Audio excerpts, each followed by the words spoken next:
ఓం నమ శివాయ.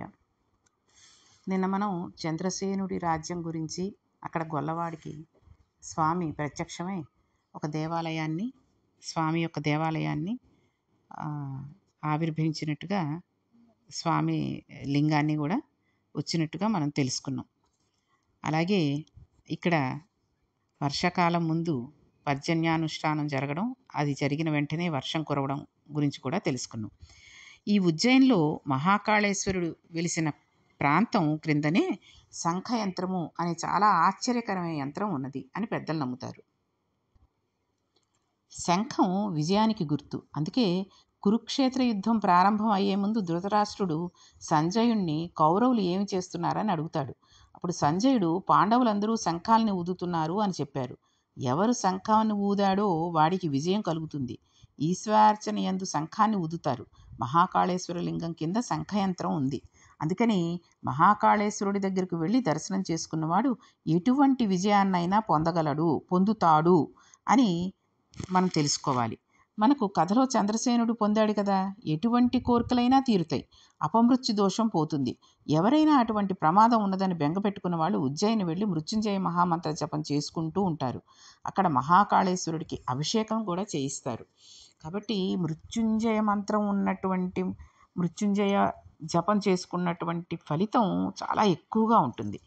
ఇక్కడ అమ్మవారికి దేవి అవంతిక అని పేరు. అమ్మవారి అనుగ్రహంతోనే ఈ పట్టణం ఏర్పాటైంది అని చెబుతారు. ఇక్కడ ఉండే కాళికాదేవి ఒక కోటలో ఉంటుంది. అక్కడే ఆవిడ రాత్రివేళ పట్టణం అంతా సంచరించి తెల్లవారేసరికి దేవాలయంలోకి వెళ్ళిపోతుంటే కాళిదాస మహాకవి వెళ్ళి తలుపులు వేసుకుని లోపల కూర్చున్నాడు. తెల్లవారిపోతోంది. లోపల కూర్చున్న ఆయన తనకు జ్ఞానం ఇవ్వమని అమ్మవారిని ప్రార్థించాడు. అప్పుడు అమ్మవారు కాళిదాసుని తలుపు సందులోంచి నాలుకను బయటకు పెట్టమని చెప్పింది. తలుపు సందులోంచి కాళిదాసు తన నాలుకను బయట పెట్టగానే అమ్మవారు ఆయన నాలుక మీద బీజాక్షరాలను రాసింది. అప్పుడే మహానుభావుడు తలుపు తీసి అమ్మవారి మీద శ్యామల దండకం చేశాడు.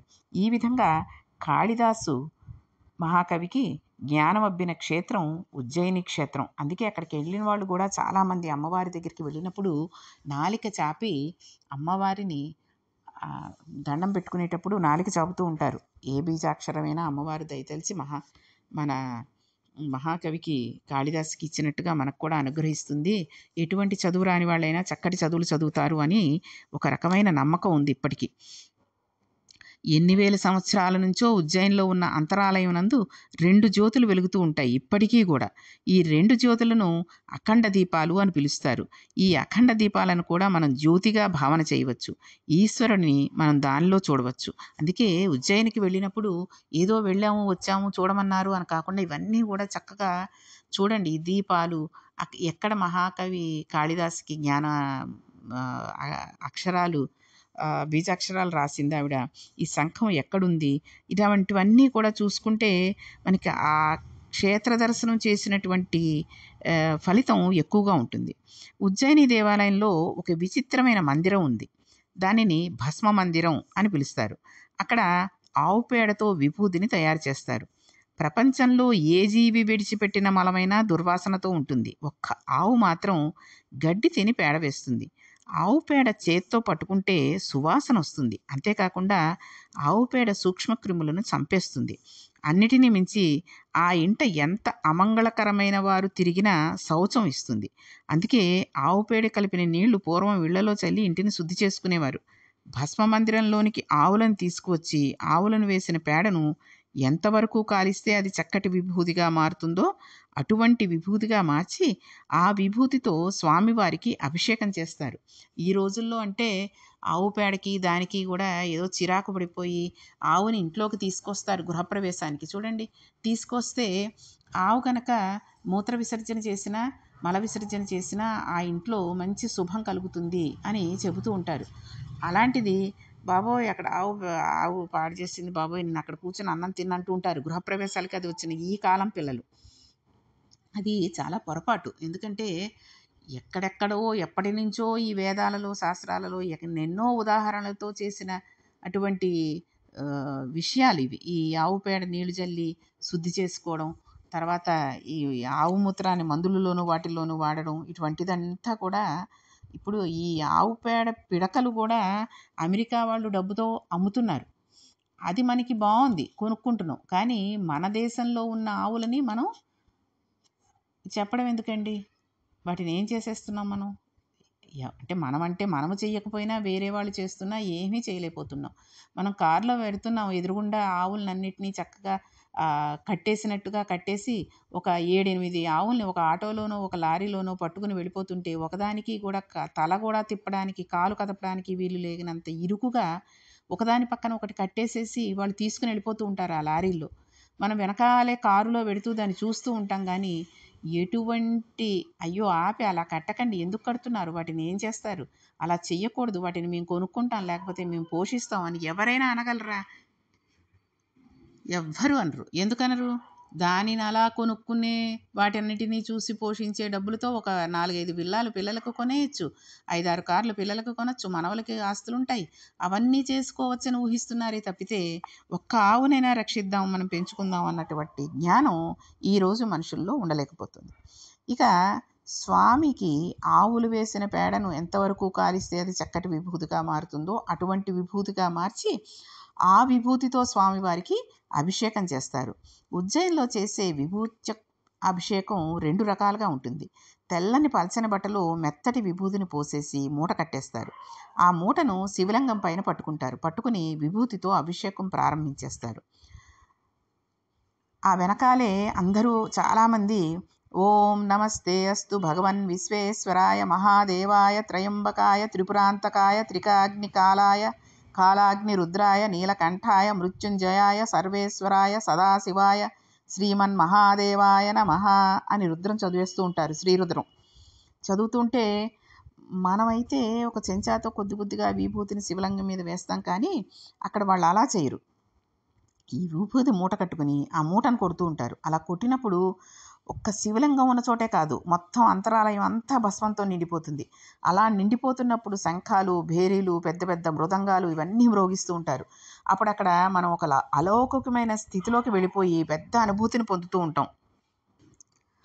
ఇక రెండవ రకమైనటువంటి అభిషేకంలో అభిషేకం చేసుకోవాలనుకున్న పురుషులను సాంప్రదాయక వస్త్రాలతో, అంటే పంచా కండువాతో, ప్యాంట్ షర్ట్లు, జీన్స్ ప్యాంట్లు, టీ షర్ట్లు ఇటువంటివి కాకుండా తెల్లవారుజామున దేవాలయంలోకి పంపిస్తారు. అప్పుడే శ్మశానంలో కాలిన శవభస్మాన్ని అర్చకులు పట్టుకుని వచ్చి ఇస్తారు. ఈ భస్మ పాత్రను అందరికీ ఇస్తారు. చుట్టూ కూర్చుని ఈ శవభస్మంతో స్వామికి అభిషేకం చేస్తారు. అప్పుడు నిజంగా మనం కైలాస పర్వతం మీద కూర్చున్నట్టే ఉంటుంది. ఈ మంత్రోచ్చాటనం, ఈ భేరీలు, మృదంగాలు వాయిస్తూ అభిషేకం చేస్తూ ఉండడం, ఆ అభిషేకం అలా చూస్తూ ఉంటే ఒళ్ళు గగరు పొడుస్తుందండి. అనువాకానికి వాళ్ళు చేసే చప్పుట్లు వింటూ ఉంటే ఏం అభిషేకం అమ్మా అనిపిస్తూ ఉంటుంది మనకి. శాబ్దికంగా ఒళ్ళు పులకరించిపోయి వెంట్రుకలు నిలబడిపోతాయి. అంతటి అదృష్టం అక్కడికి వెళ్ళి ఆ అభిషేకాన్ని చూడడం. అసుర సంధ్య వేళలో మహాకాళేశ్వరుడికి చిత్ర విచిత్రమైన నీరాజనాలు ఎత్తుతారు. నక్షత్ర హారతులు, కర్పూర హారతులు, జ్యోతి హారతులు మున్నగు ఎన్నో రకాలైన హారతలను మంత్రోచ్చాటంతో ఎత్తి చూపిస్తూ ఉంటారు. దానికోసం ప్రత్యేక మహంతులు వస్తారు. ఈ దీపారాధనతో కూడిన జ్వాలని నీరాజనంగా చూపించే ముందు ఒక్క మహాకాళ క్షేత్రంలో మాత్రం ఒక నియమం ఉంది. మహాకాళంలో ఉన్న మహాకాళేశ్వరుడికి సమీపంలోనే ఇంకొక శివలింగం ఉంది. ఆ శివలింగం పేరు కోటేశ్వర మహాకాళుడు. ఆయన ముందు పూజ చేస్తే తప్ప అసలు మహాకాళుడికి పూజ చేయడం నిషిద్ధం. కాబట్టి ముందు కోటేశ్వర మహాకాళుడికి నీరాజనాలు ఎత్తుతారు. తర్వాత ఇక్కడకు వచ్చి మహాకాళేశ్వరుడికి నీరాజనాలు ఇస్తారు. అందుకని మనం ఉజ్జయినిలో కోటేశ్వర మహాకాళ దర్శనం కూడా చేయవలసి ఉంటుంది. ఏడాదికి ఒక్కసారి స్వామివారి సవారీ కడతారు. మనం ఊరేగింపు అంటూ ఉంటాం, కానీ అది ఊరేగింపు కాదు, ఊరెరిగింపు. భక్తుడు ఎలాగూ గుళ్ళోకి రాడని స్వామివారి ఒక పల్లకీలో కూర్చుని బయటకు వస్తాడు. ఈశ్వరుడు చాలా కారుణ్యమూర్తిగా బయటకు రావడానికి ఊరెరిగింపు అంటాం. ఊరిని ఆయనకు ఎరిగింపు చేయడం, ఆయన కారుణ్యానికి పరాకాష్ట ఊరెరిగింపు. మహాకాళంలో సవారీ ఉత్సవం జరుగుతుంది. ఆ రోజు స్వామి చక్రవర్తి బయటకు వచ్చినట్టు బయటకు వస్తాడు. అప్పుడు ఉజ్జయిని జిల్లా కలెక్టరు, ఉజ్జయిని జిల్లా పోలీసు సూపరింటెండెంటు, ఉజ్జయిని నుండి ఎన్నికైన మంత్రి ఎవరైనా ఉంటే ఆయన లేదా పరిపాలన చేసే మంత్రి, ఈ ముగ్గురు ప్రతి ఏటా స్వామివారి సవారీ ఉత్సవానికి వచ్చి తప్పనిసరిగా స్వామివారి సవారీని మోయాలి. ఉజ్జయిన్లో కొన్ని వేల సంవత్సరాల నుండి ఇదే ఆనవాయితీ. రాజులు పాలించిన ప్రజాస్వామ్యమైన వాళ్ళు వచ్చి ఆ పల్లకి పట్టుకుని సవారీ తీసుకువెడతారు. ఉజ్జయిన్లో శివరాత్రి నాడు స్వామి పెళ్ళికొడుకు అవుతాడు. అదొక విచిత్రం. అప్పుడు ఆయన పుష్పకిరీటం పెట్టుకుని పెళ్ళికొడుకు అవుతాడు. శివరాత్రి వెళ్ళిపోయిన మరునాడు ఈ అలంకారం అంతా తీసేసి మళ్ళీ భస్మాభిషేకం అందుకుంటాడు. అటువంటి సవారీ జరుగుతుంది. అక్కడే బలరామకృష్ణులు ఇద్దరూ సాందీపని మహాముని ఆశ్రమంలో విద్యాభ్యాసం చేశారు. కాళిదాస మహాకవి అనుగ్రహింపబడిన క్షేత్రం ఉజ్జయిని. ఈ విధంగా ఆ ఉజ్జయిని అన్ని రకాలుగా ప్రకాశిస్తుంది. అటువంటి దివ్యక్షేత్రాన్ని జీవితంలో మనం ఒక్కసారైనా దర్శనం చేసి అక్కడ కొన్ని రోజులు గడిపి మన జన్మ సార్థకం చేసుకోవాలి. కాబట్టి మనం అందరము కూడా ఆ ఉజ్జయిని మహాకాళేశ్వరుడిని, అమ్మవారిని కూడా, అవంతిక అమ్మవారిని కూడా ప్రార్థించి మన జన్మ సార్థకం అయ్యేటట్టుగా ఒక్కసారి ఆ ఉజ్జయినికి వెళ్ళి వాళ్ళ దర్శనం చేసుకునే భాగ్యాన్ని కల్పించమని అందరం భక్తులం వేడుకుందాం. వాళ్ళకి ఆయనకి కనికరం కలిగితే నిమిషంలో తీసుకుని వెళ్ళి తీసుకురాగలడు ఆయన. కాబట్టి మనం ఎక్కడెక్కడికో ఊటీ, కొడైకెనాళ్ళు ఇవి వెళ్ళి అక్కడక్కడ ఎంజాయ్ చేసి వచ్చామండి, రిలాక్స్ అయ్యి వచ్చామండి అనే కాకుండా మధ్యలో ఏదో ఒక క్షేత్రానికి, ఇలాంటి వాటికి ఇంతింత ప్రఖ్యాతిగాంచినటువంటి క్షేత్రాలు మన దేశంలో ఉండడం మన అదృష్టం. కాబట్టి వెళ్ళి ఒక్కసారి ఆ దర్శనం చేసుకుని ఆ 2 రోజులు 3 రోజులు అక్కడే తన్మయత్వంతో ఉండి ఏవేవి చూడాలనుకున్నామో అన్నీ చూసి ఆ భస్మాభిషేకం, అక్కడ ఉన్న చిన్న శివలింగాన్ని, చంద్రసేనుడు చేయబట్టే ఈ గొల్లవాడు ఇలా పూజ చేయబట్టే ఇక్కడ ఈ దేవాలయం వచ్చిందని ఇవన్నీ స్మరించుకుంటూ చక్కగా కనుక మనం అక్కడ దర్శనం చేసుకుని ఆ స్వామి యొక్క మనం అనుగ్రహాన్ని కనుక పొందగలిగితే ఈ జీవితానికి ఇంతకంటే సార్థకత వేరే ఉండదు. కాబట్టి అందరము కూడా మహాకాళేశ్వరుడి దర్శనం చేసుకుని మన జీవితాన్ని ధన్యం చేసుకుందాం. కాబట్టి ఈరోజు మనం ఇది తెలుసుకున్నాం. రేపటి పారాయణంలో మనం కేదారేశ్వరుడు గురించి, ఆ కేదారేశ్వరుడి యొక్క గొప్పతనం, ఆయన్ని పూజించినందువల్ల ఫలితం, అసలు ఆ కేదారేశ్వరుడికి ఎందుకు ఆ పేరు వచ్చింది మొదలైన విషయాలన్నీ కూడా రేపటి పారాయణంలో తెలుసుకుందాం. కాబట్టి అందరూ కూడా ఒక్కొక్కటి విడిగా చెబుతూ అక్కడికి ఆపేసి చెప్తున్నాను కాబట్టి ఆ 4 రోజులదో 5 రోజులదో ఒక్కొక్క క్షేత్రాన్ని చెప్తున్నాను కాబట్టి అది 1కి 2 సార్లు ఆ కాస్త భాగాన్ని మళ్ళీ వింటూ ఉండండి. దానివల్ల ఏమవుతుందంటే మన ఊహలో అక్కడ ఏ రకంగా ఉంది, ఏమిటి, ఆ క్షేత్రం యొక్క మహిమలు ఏమని చెప్పారు, అక్కడ ఏ రకంగా ఏ రకాలుగా అక్కడ ఆవిర్భవించాడు స్వామి, ఇవన్నీ కూడా ఆ లింగం ఎలా ఏర్పడింది అనేటువంటివి మన మనసులో హద్దుకుపోతూ